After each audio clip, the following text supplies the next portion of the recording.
नहीं, आप देखिए ना, तो कोई प्रमाण की ज़रूरत है नहीं। जिस चीज़ को हम लोग पहले से कहते रहे हैं कि नीतीश कुमार जी बिहार के मुख्यमंत्री जो हैं पूरी तरीके से संघी हो चुके हैं, अब इसमें कोई डाउट नहीं है।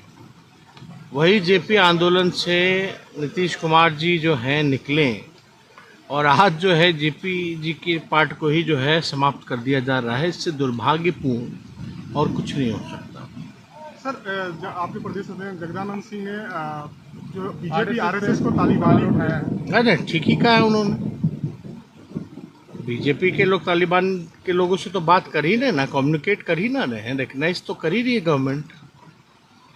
और जहां बीजेपी की सरकार है वहां समझिए कि सरकारी तालिबानी चल रही है, और जहां नहीं है वहां संघी तालिबानी चल रही है। सरकार के सीधे नियंत्रण में नहीं होता है, और न सरकार उन पर सीधे कंट्रोल या सीधे तरीके से उनको गवर्न करती है। बहुत मायने में वो ऑटोनोमस होते हैं, स्वायत्त होते हैं, और उनका एक जो नियंत्रण की प्रणाली है वह चांसलर के ऑफिस से है। कुलाधिपति जो महामहिम होते हैं, राज्यपाल होते हैं, वहाँ से वो सीधे तौर पर जुड़े होते हैं। लेकिन दूसरी तरफ यह भी सही है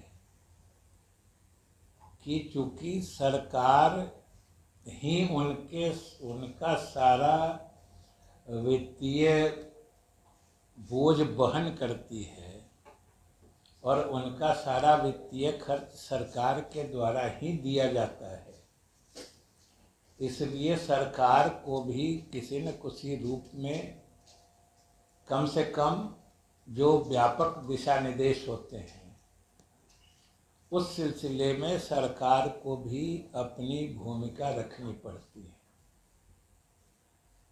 उस ख्याल से अलग अलग समय पर स्टैट्यूट्स होते हैं, ऑर्डिनेंसेस होते हैं, रेगुलेशंस होते हैं, वो सब चीज़ें आती रहती हैं। इसलिए कई बातें ऐसी होती हैं जो विश्वविद्यालयों में जब होती हैं या की जाती हैं, सरकार के संज्ञान में या सीधे तौर पर सूचित नहीं होने के कारण मामलों को हम तक पहुंचने में थोड़ा वक्त लग जाता है। और इसी क्रम में ये मामला जो है, और इसीलिए हमने मीडिया को, क्योंकि आप सब जानते हैं कि एक जो प्रसिद्ध हिंदी दैनिक है उसी में ये खबर छपी थी, फ्रंट पेज पर ही खबर थी। और हमें तो याद है कि तत्काल सुबह 7, सवा 7 बजे हमने पढ़ा वो समाचार, हमें भी आश्चर्य हुआ। हमने तत्काल अपने अपर मुख्य सचिव से बात की, उन्होंने भी अनभिज्ञता जाहिर की। उन्होंने भी अखबार में पढ़ के उसी समय हमसे बात की और कहा कि ये क्या देख रहे हैं, और सच पूछते हैं तो उसी समय से इस मामले की तहकीकात पूरे जोर शोर से हम लोगों ने शुरू कर दी। और जो अभी तक बातें आई हैं सामने में, उसी समय शायद कल ही की तो बात है, समाचार कब, कल ही आया था, कल ही आया था,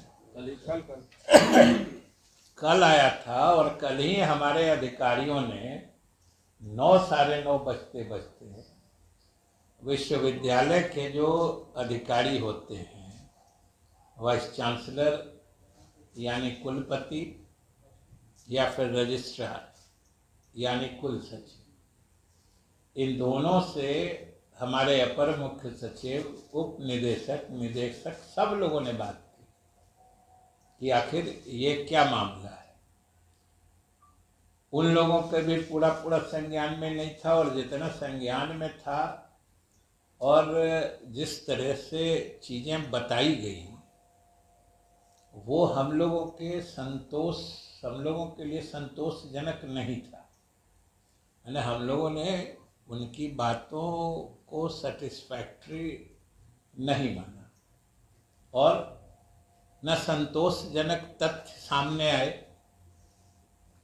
तो हमने उनको कल सुबह ही विभाग की तरफ से निर्देश दिया था कि आप सारे तथ्यों की जानकारी लेकर आज उनको 11 साढ़े 11 बजे, आप में से कई साथी हमारे उस समय भी आए थे और आप उस समय भी जानना चाह रहे थे और उस समय तक सच पूछते हैं तो सारी बात बताई भी नहीं जा सकी थी। इसीलिए हमने अभी 4 बजे का समय दिया था कि तब तक हम लोग भी सारी स्थिति जान लेंगे। और कारण सीधा है वक्त लगने का, जैसा कि हमने कहा कि कोई सीधा कम्युनिकेशन या सीधे इस विषय से सरकार संबद्ध रहती नहीं है, इसलिए कोई उससे संबंधित सारी बातें मतलब रेडी तुरंत देखने के फॉर्म में यहाँ उपलब्ध नहीं रहती विषय हैं। ये तो कला संकाय में अलग अलग विषय होते हैं, तो उसके कुछ विषय की चर्चा हमने अलग से की है। लेकिन किसी भी विषय में अगर इस तरह के कोई बदलाव हुए हैं तो उसमें निश्चित रूप से सरकार की सहमति या सरकार के संज्ञान में तो अवश्य लाया जाना चाहिए। और सरकार की तरफ से हम बिहार के लोगों को भी और सब लोगों को आप लोग मीडिया के माध्यम से आश्वस्त करना चाहते हैं कि हम लोगों की ये सरकार, नीतीश कुमार जी की सरकार, इस माने में हम लोग पूर्ण रूप से सजग हैं और संवेदनशील हैं। और एक बार बात संज्ञान में आ गई है तो फिर इसका निराकरण अवश्य होगा।